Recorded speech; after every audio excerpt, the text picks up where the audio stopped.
Sopir kumandangkan azan sebelum jembatan Geladak Perak penghubung Lumajang Malang putus akibat letusan Semeru. Jembatan Geladak Perak yang merupakan jalanan akses utama antara Kabupaten Malang dan Kabupaten Lumajang, Jawa Timur, dilaporkan saat ini terputus akibat letusan Gunung Semeru. Jembatan ini membuat pengendara yang ingin melintas harus putar balik.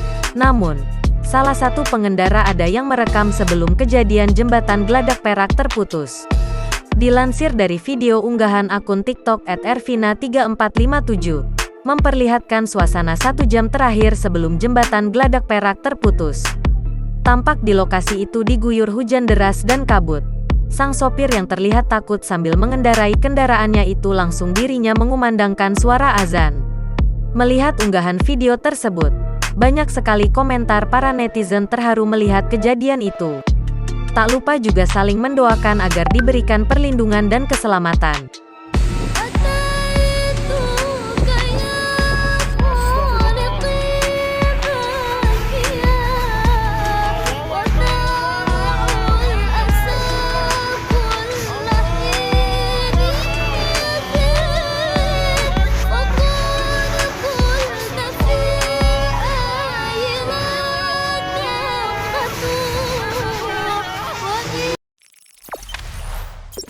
Jangan lupa subscribe, share, komen, dan like ya.